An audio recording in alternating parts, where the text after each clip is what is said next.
नमस्कार दोस्तों, study IQ में आप सभी का स्वागत है। मेरा नाम है डॉक्टर महिपाल सिंह राठौड़ और आज इस वीडियो में मैं आपके साथ चर्चा करूंगा एंग्लो कुकी वॉर के बारे में। आज से लगभग एक सदी पहले हुई ये लड़ाई आज भी कंट्रोवर्शियल है। इसके पीछे क्या रीजंस हैं, इस लड़ाई का इतिहास क्या है, बैकग्राउंड क्या है, इन सब बातों को हम जानेंगे, चर्चा करेंगे। अगर आप मुझसे सोशल मीडिया पर जुड़ना चाहते हैं तो मुझे महिपाल राठौड़ हैंडल पर फॉलो कर सकते हैं, ट्विटर, फेसबुक और इंस्टाग्राम पर। और इसी नाम से मेरा टेलीग्राम चैनल भी है जहां पर आपको मेरे सभी लेक्चर्स के पीडीएफ डाउनलोड करने को मिल जाएंगे। स्टडी आईक्यू एक स्मार्ट कोर्स लेकर आया है यूपीएससी आईएएस एग्जाम की तैयारी करने वालों के लिए। इस कोर्स की मदद से आप घर बैठे आईएएस एग्जाम की तैयारी कर सकते हैं और इस कोर्स पर ईएमआई ऑप्शंस भी अवेलेबल हैं। तो जल्द से जल्द डाउनलोड करें स्टडी आईक्यू ऐप और इस स्मार्ट कोर्स को चेकआउट करें। तो एक साल पहले अक्टूबर 2019 में इस एंग्लो कुकी वॉर को लेकर एक कंट्रोवर्सी हुई थी और कुछ हद तक ये कंट्रोवर्सी 2020 में भी कंटिन्यू हुई है। हालांकि मैं ये स्पष्ट कर देना चाहता हूं कि कोई बड़ी कंट्रोवर्सी नहीं है इसको लेकर इस वक्त, लेकिन 2019 में जरूर ये कंट्रोवर्शियल था और इसलिए मैं चाहता हूं कि इस टॉपिक को मैं हिस्टोरिकल पॉइंट ऑफ व्यू से कवर करूं और आपको पता चले कि ये पूरा मुद्दा क्या है। अब एंग्लो कुकी वॉर में सबसे पहले आपको ये मालूम होना चाहिए कि कुकी ट्राइब कौन है, कहां पर रहते हैं। तो ये एक टिपिकल कुकी ट्राइब का फोटोग्राफ मैं आपको दिखा रहा हूं। हो सकता है कि एग्जैक्टली ऐसा पहनावा अब नहीं हो, लेकिन ये एक रिप्रेजेंटेटिव पिक्चर है। और कुकी ट्राइब एक मार्शल ट्रेडिशन वाली ट्राइब है जो भारत के उत्तर पूर्वी हिस्सों में पाई जाती है। अब इसमें भी जो मेजर इनके पॉपुलेशन सेंटर्स हैं वो मणिपुर में हैं, लेकिन पहले ये कुकी ट्राइब काफी बड़े एरिया में फैली हुई थी और आज भी कुकीज म्यांमार, बांग्लादेश के चितगोंग हिल्स और भारत के मणिपुर और मिजोरम जैसे राज्यों में और त्रिपुरा में भी कुछ हद तक देखे जाते हैं रहते हुए। तो कुकी ट्राइब का एरिया जो है वो तीन देशों के बीच में अब फ्रेगमेंट हो चुका है, इंडिया, म्यांमार और बांग्लादेश। अब इनकी जो हिस्ट्री है उसको लेकर जो मेन कंट्रोवर्सी है वो नगाज और कुकीज के बीच में है। क्योंकि देखिए, कुकीज म्यांमार वाले एरिया से आज का जो मणिपुर का रीजन है वहां पर आकर सेटल हुए थे। कब सेटल हुए थे, मेजर कंट्रोवर्सी उसको लेकर है। कुछ हिस्टोरियंस का मानना है कि बहुत पहले आ गए थे, may be around 11th-12th century. और एक मोस्ट एक्सेप्टेड व्यूज जो नगास के बीच में है वो ये कि ये 18th या 19th सेंचुरी में आए हैं या फिर समटाइम अराउंड 1860s आए थे और इन्हें यहाँ पर मणिपुर के राजाओं द्वारा शरण दी गई थी म्यांमार से जब ये यहाँ पर आए थे। लेकिन कुकीज कहते हैं कि हम बहुत पहले से रह रहे हैं।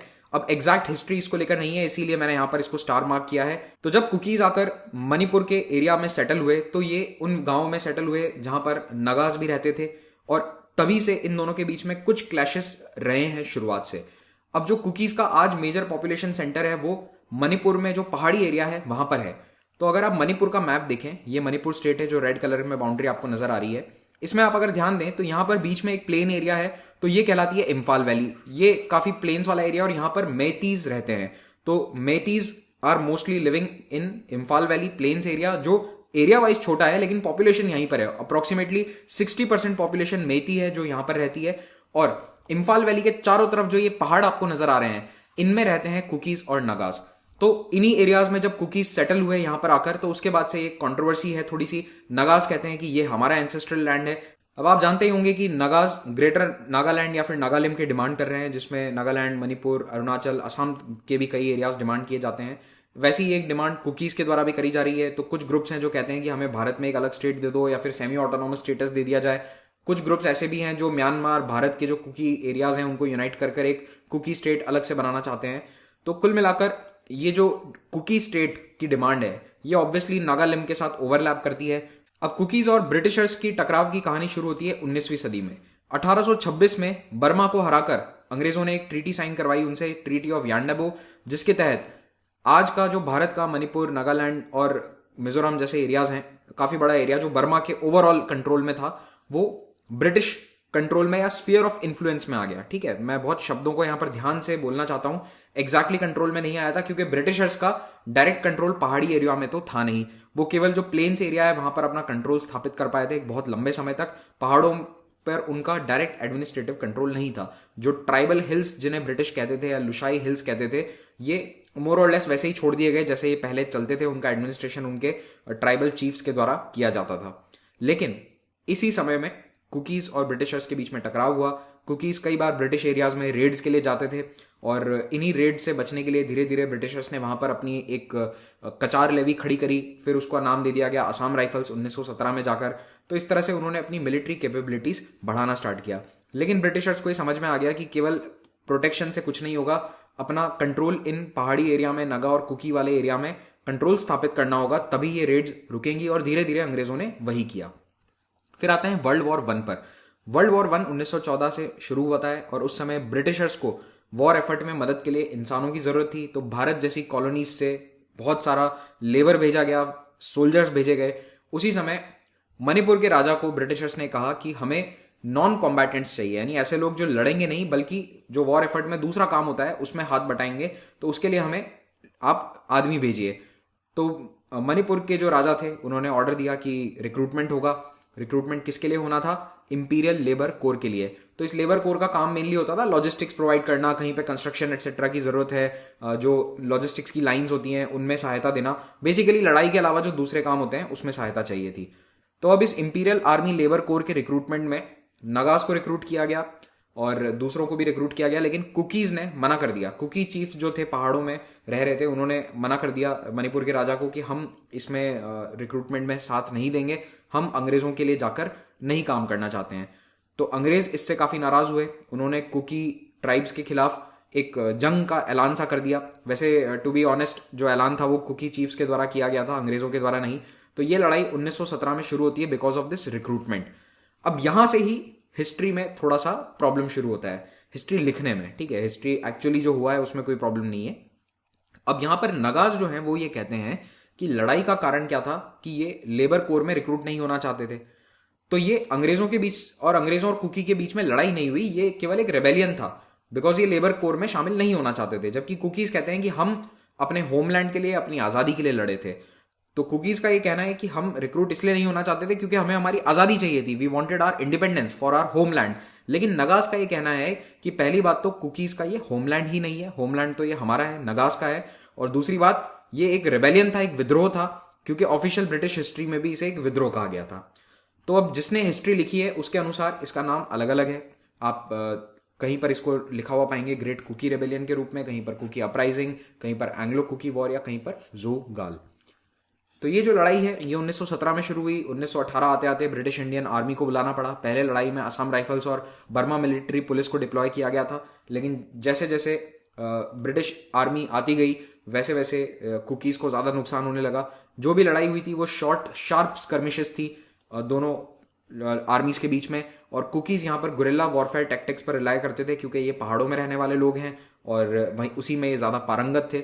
लेकिन अल्टीमेटली ब्रिटिश आर्मी के नंबर्स के सामने कुकी मिलिशियाज नहीं टिक पाए और उन्हें फाइनली सबड्यू कर लिया गया। यानी कुकी जो ट्राइब्स थी जिन्होंने ये बगावत करी थी एक तरह से, या फिर ये जंग का ऐलान किया था, उन्हें सबड्यू कर लिया गया ब्रिटिश आर्मी के द्वारा।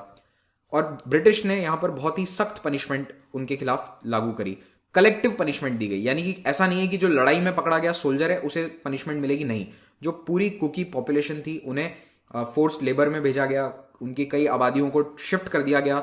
जैसे आज जो त्रिपुरा साइड में जो कुकीज हैं वो ऐसा कहा जाता है कि इसी कुकी रेबेलियन के बाद में या फिर एंग्लो कुकी वॉर के बाद में उन्हें वहां पर भेजा गया था। तो इनकी आबादी को एक जगह से दूसरी जगह शिफ्ट कर दिया गया और कई जगह इन्हें कैंप्स में रखा गया 5 साल तक, जहां पर इनसे हार्ड लेबर करवाया गया। इसी तरह के एक कैंप की फोटो है, ये असम में एक कैंप में फोटो लिया गया था जहां पर कुकी ट्राइब्समैन को इस जेल में या वर्क कैंप में रखा गया है। उसके बाद ब्रिटिश ने एक और पॉलिसी करी कि इन्हें डिसआर्म कर दो, इन्हें हथियार रखने की अनुमति हटा दी गई। तो कुकीज हथियार नहीं रख सकते थे या किसी भी तरह का मार्शल ट्रेडिशन नहीं कर सकते थे फॉलो। इस तरह की पॉलिसी ब्रिटिशर्स ने लॉन्च कर दी। अब इसी लड़ाई के 100 साल होने पर कई कुकी एरियाज में या गांवों में इस तरह के पत्थर लगाए गए, स्टोन लगाए गए to commemorate the 100 years war, यानी कि सेंटेनरी सेलिब्रेशन था। उसी के लिए 1917 से ही 2017 से ही ये प्रोग्राम चल रहे थे। कई गांवों में एंग्लो कुकी वॉर को कमेमोरेट किया जा रहा था। और इस पर आप कुछ शब्द पढ़ेंगे, in defence of our ancestral land and freedom. इसको लेकर नगाज नाराज हो गए। तो उन्होंने, कुकीज ने जो ये मेमोरियल स्टोन लगवाए थे, नगाज ने कहा कि ये गलत है, इसे नहीं लगवाना चाहिए, क्योंकि आप एंसेस्ट्रल लैंड कैसे क्लेम कर सकते हो? एंसेस्ट्रल लैंड तो हमारा है, नगाज का है। आप तो 150 साल पहले आए हो, आप इसलिए लड़ रहे थे अंग्रेजों से क्योंकि आपको रिक्रूट नहीं होना था आर्मी में। जबकि कुकीज का कहना है कि हम अपने होमलैंड के लिए लड़ रहे थे। और अल्टीमेटली मणिपुर की सरकार ने जो नगाज का स्टांस है एक तरह से इनडायरेक्टली उसी को एक्सेप्ट किया। और ऑफिशियल रीजन देखो ये था कि कुछ लॉ एंड ऑर्डर सिचुएशन खराब हो सकती है, इसलिए मणिपुर गवर्नमेंट ने ये ऑर्डर किया कि गांव से ये स्टोन मेमोरियल्स हटाए जाएं। कई गांवों से हटाए भी गए थे। इसको लेकर लास्ट ईयर मेन कंट्रोवर्सी हुई थी और नगाज ने ऑफिशियली यही कहा था कि ये एंग्लो कुकी वॉर नहीं है, आप इसको बताओ, लेकिन एक कुकी रेबेलियन की तरह। तो नगाज का ये कहना है कि कुकीज हिस्ट्री को डिस्टॉर्ट कर रहे हैं, मणिपुर की हिस्ट्री को डिस्टॉर्ट कर रहे हैं। कई जगहों पर इस तरह के जो मेमोरियल स्टोन्स थे उन्हें डिसफिगर भी किया गया है। आप देख सकते हैं इस फोटो के अंदर ये एक डिसफिगर्ड स्टोन है। इसको लेकर अब 2020 में थोड़ी सी कंट्रोवर्सी फिर से हो रही है, क्योंकि इस बार एन बीरेन सिंह जो मुख्यमंत्री है मणिपुर के, उन्होंने कहा कि मैं ऑनलाइन इनॉग्रेट करूंगा इस तरह का एक मेमोरियल स्टोन, जबकि कुकी ग्रुप्स कह रहे हैं कि अब तो सेंटेनरी पूरी हो गई, 1919 से 2019 में 100 साल हुए थे, आप 2020 में क्यों इनॉग्रेट कर रहे हो। और जिस मेमोरियल स्टोन को एन बीरेन सिंह इनॉग्रेट कर रहे हैं उसको लेकर भी कुकी ग्रुप्स कह रहे हैं कि उस पर ये नहीं लिखा हुआ है कि हम अपनी आज़ादी के लिए या फिर इंडिपेंडेंस के लिए या एंसेस्ट्रल लैंड के लिए लड़े। उसमें ऐसा ही लिखा हुआ है कि हम केवल रेबेलियन था या रेबेलियन के रूप में ये लड़ाई हुई थी। तो कुकी ग्रुप्स बेसिकली मणिपुर के मुख्यमंत्री को कह रहे हैं कि सेंटेनरी सेलिब्रेशन पूरा हो चुका है, अब इस तरह के इनॉग्रेशन की कोई आवश्यकता नहीं है। आई होप आपको ये लेक्चर इंटरेस्टिंग लगा हो। Thank you very much for watching this. Have a great day.